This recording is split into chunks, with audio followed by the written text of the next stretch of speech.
It's great to be here today to tell you a little bit more about Green and Blacks. And I'll start with the only chart of the presentation, and I promise it's the only chart that has any numbers in it. And this actually shows the sales of Green and Blacks by year. And as you'll see, the company actually started quite a long time ago, back in 1991.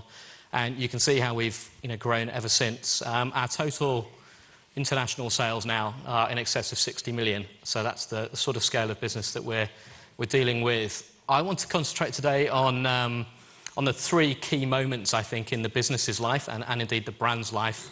So I'll tell you a little bit about how Green and Black started, because I think it's important on any business or any brand to understand what the original idea was and the roots of the brand. So that's the first star on the chart there. The second is perhaps a phase for the business that was not so good. This was actually a business that had a great idea, but started to struggle in terms of its financial ability. The company actually got into some difficulty and was refinanced with a new backing coming in at the back end of 1999. And as part of that, a new team joined, of which I was a part, to try and look at how we took this very special idea but turned it into a fast growth business. But it certainly hasn't been plain sailing all the way through.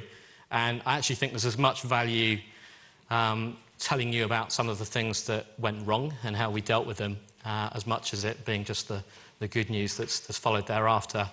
And then the final star on the chart just denotes a bit closer to today, really. We, as a business, were actually acquired by Cadbury in 2005. So how does a small entrepreneurial, hopefully quite funky brand cope within a big corporation? How's it run?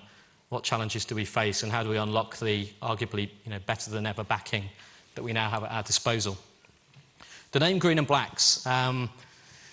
Marketeers, and there are many of you amongst the audience today, we're all very good at doing brand pyramids and brand essence charts and lots of fancy ways of trying to describe our brands. But I always say to people, the positioning or the strategy behind Green and Blacks is in the name and always has been. So from day one, green for organic, and we've right from the start, every product that's sold under the Green and Blacks label has always been organic. It's not been one of those brands that's tagged it on lately.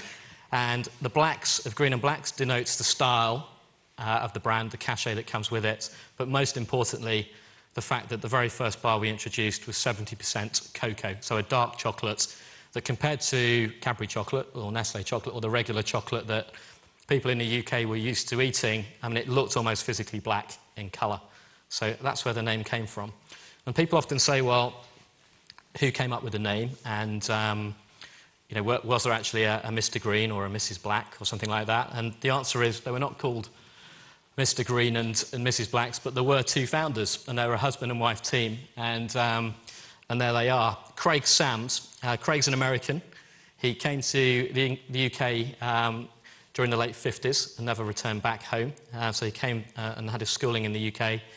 And Craig is probably the sort of foremost organic and eco food entrepreneur in the UK. So whilst Anita Roddick was doing Body Shop, Craig was selling brown rice in Notting Hill, opened a macrobiotic restaurant in 1965 and claims to have had the Beatles amongst some of his earliest customers, and then started a wholesale business supplying vegetarian restaurants in and around London and the South East. So this was somebody who his whole sort of system and his motivations were all about organic and ethical food. The problem was, of course, if you think back then, not many other people were particularly interested in those things. So Craig's like one of these brilliant entrepreneurs that is always ahead of the curve. And again, as most entrepreneurs find, whilst they have real creative genius, the problem is they get bored with running the business and they're off onto the next idea. So Craig had this amazing idea, but arguably didn't turn it into a good commercial business. But more on that later. The other big part of Green and Blacks, and I always say Craig is the green of Green and Blacks, and his wife, a lady called Josephine Fairley. Some of the ladies in the audience might know the name Jo Fairley. Her day job back then and still today is as a journalist. She writes about beauty products, and for many years she was the resident beauty columnist in You magazine on the Mail on Sunday. So Jo is very much the luxury side of Green and Black. She's a total chocoholic. She has got an interest in environmental issues, but her biggest deal in life is having great chocolate and lots of indulgences. So it's the fusion of Green and Blacks right from the early days. This is the very, very first bar of Green and Blacks. And a guess some of you in the room will be running your own businesses, and you'll realise that the idea of hiring a design agency is a nice idea, but you simply can't afford it. So this was actually done at home by Craig on his Apple Mac. He was, again, ahead of the game having an Apple Mac way back then. But the founders actually designed the pack, knocked it up, and got the first few packs printed.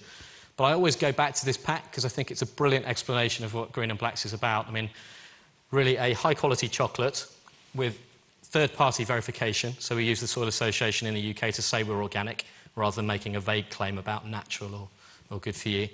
And better than anything else, I think, I mean, having the balls to actually put the ingredients list on the front of the pack rather than the back, because they were so confident that this was a chocolate with no nasties, so why not actually announce what we have? It's all about high levels of cocoa and not much more. And that pack was what set Green and Blacks on its path, and Dark 70% was the very first bar we launched and is still the biggest selling line in the range today, and we have about 65 lines now, I think, in the Green and Blacks portfolio, but this is still the number one.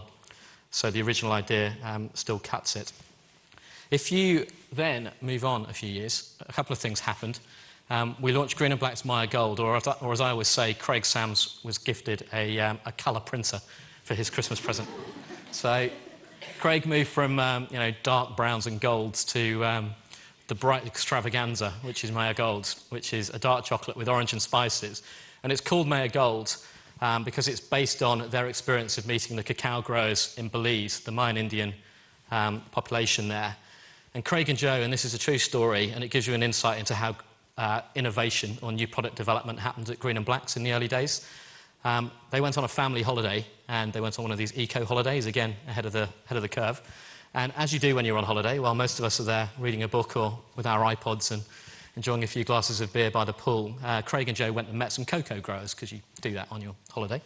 And they heard about how this group of cocoa growers had basically had an agreement in place with a big American corporation to buy the organic cocoa that they produced. The price had been agreed, and in the couple of years that followed, the market price for cocoa had crashed because it's a commodity good. And the big American corporation had said, well, we still like your cocoa, but we're not paying what we said that we would pay for it 2 years ago. And to put it into perspective, it's a tiny quantity of cocoa by the standards of a big corporation, but they refused to pay the original price they'd agreed. And it really wasn't worth the cacao growers actually harvesting and selling this cocoa. So Craig, being Craig, says, well, don't worry about that. We've actually just started a little organic chocolate company, so we'll buy your cocoa. If you could arrange to get it sent to the UK, we'll pay you up front for it. And that's it. So anyway, they enjoyed the rest of the holiday, returned back to London in Notting Hill, where they lived. And a few months later, a container load of organic cocoa hits the Portobello Road in Notting Hill. And they think, God, yeah, we did agree to buy that cocoa. We never thought it would actually turn up. So what are we going to do with this? So they created Maya Gold, which was really a tribute bar to the farmers of Belize. And the other special thing about Maya Gold, you'll see the Fair Trade symbol on the bottom left.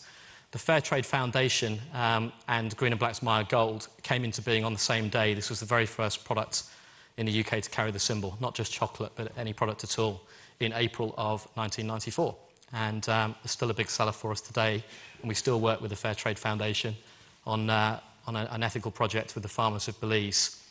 In terms of where Green and Blacks was sold in the early days, let's move on. The packaging, by now we could afford to hire a design agency. So we were into about 1996, 97 by now. Packaging had been tidied up slightly, but still communicating the key messages. But the interesting thing for Green and Blacks is that you would find it in stores and shops that represented the two extremes of the brand. So green for organic and blacks for kind of luxury, stylish places. So if you wanted to buy Green and Blacks in the mid-90s, you would be most likely to find it in a health food shop. And we were talking earlier about an experience of buying it in the likes of Holland and Barrett. Or the other place you could find it was Selfridges or Harvey Nicks or all these really high-end Fortnum & Mason food stores. There was not much chance of discovering Green and Blacks in a newsagent or a supermarket where most people tend to buy chocolate. And that was really because it was perceived as being interesting but very niche.